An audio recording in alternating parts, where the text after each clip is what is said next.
Assalamualaikum warahmatullahi wabarakatuh. Perkenalkan, nama saya Kezia Zahra Nabila dengan NIM O1A1200025 dari kelas A.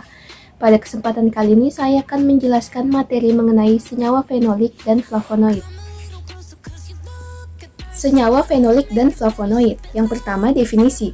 Fenolik merupakan senyawa yang mempunyai satu atau lebih gugus hidroksil yang menempel pada cincin aromatik. Senyawa fenolik sekurang-kurangnya memiliki satu gugus fenol. Terdapat kemungkinan banyak variasi gugus yang tersubstitusi pada kerangka utama fenol, sehingga kelompok fenolik memiliki banyak anggota. Anggota fenolik dapat dikatakan lebih dari 8.000 jenis senyawa, dari yang paling sederhana dengan berat molekul kecil hingga senyawa kompleks dengan berat molekul lebih dari 30.000 Da. Flavonoid merupakan senyawa polifenol yang banyak tersebar di alam dan terdiri atas 15 atom karbon. Meskipun banyak jenisnya, yaitu mencakup ribuan jenis, namun pada umumnya pembahasan hanya terfokus pada 3 jenis sebagai jenis yang paling sering dipelajari, yaitu flavonol, antosianin, dan flavon. Kerangkanya terdiri atas satu cincin aromatik A, satu cincin aromatik B, dan cincin tengah heterosiklik dengan kandungan oksigen. Terdapat dua cincin C6 atau cincin benzena yang terikat pada rantai propana atau C3, sehingga dapat membentuk C6, C3, C6. Struktur tersebut kemudian dapat menghasilkan 3 struktur lainnya, yaitu flavonoid, isoflavonoid, dan neoflavonoid. Yang kedua, klasifikasi.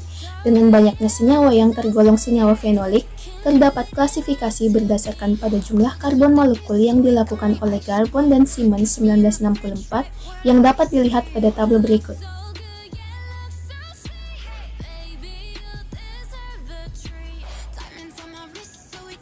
Selanjutnya, klasifikasi senyawa flavonoid, yaitu flavonols, flavanones, isoflavones, flavonons, flavanthiaols, dan antosianin. Yang ketiga, identifikasi. Identifikasi senyawa fenolik dan flavonoid dilakukan menggunakan metode kromatografi lapis tipis dengan standar quercetin. Larutan ekstrak etanol batang, daun, bunga, dan buah senggani masing-masing ditotolkan pada lempeng KLTGF254 dan dielusi menggunakan kloroform, banding metanol, banding etil asetat, banding air dengan perbandingan 80 banding 12 banding 6 banding 2. Kemudian diamati bercak pada lampu UV 254 dan 366 nanometer. Setelah itu disemprot dengan reaksi FeCl3 yang akan menghasilkan warna hijau, merah, ungu, biru, atau hitam menandakan hasil positif dan berwarna kekuningan pada reaksi AlCl3. Metode identifikasi senyawa fenolik, fenol sederhana dan asam fenolat, KLT silika gel atau asam asetat CHCl3 dan etil asetat benzena, selulosa Mn300 atau benzena MEOH asam asetat dan asam asetat air.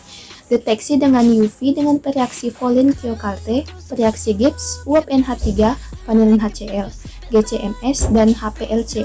Selanjutnya, flavonoid. Warna berubah dengan penambahan basa atau amonia.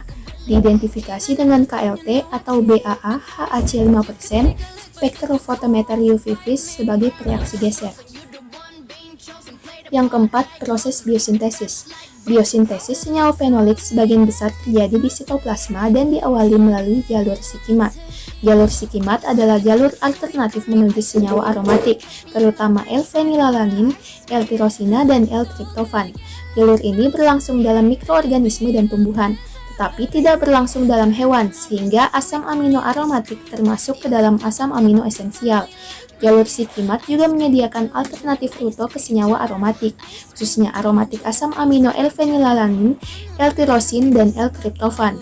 Kombinasi jalur sikimat dan jalur asam asetat bertanggung jawab terhadap terjadinya biosintesis steril prons, flavonoid, stilbens, flavonoligans, dan isoflavonoid.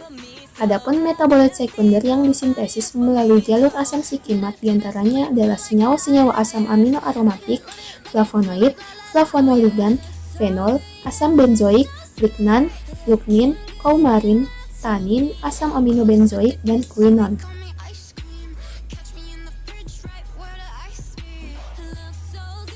Sekian materi yang dapat saya sampaikan, lebih dan kurangnya mohon dimaafkan. Wabillahi taufik wal hidayah. Wassalamualaikum warahmatullahi wabarakatuh.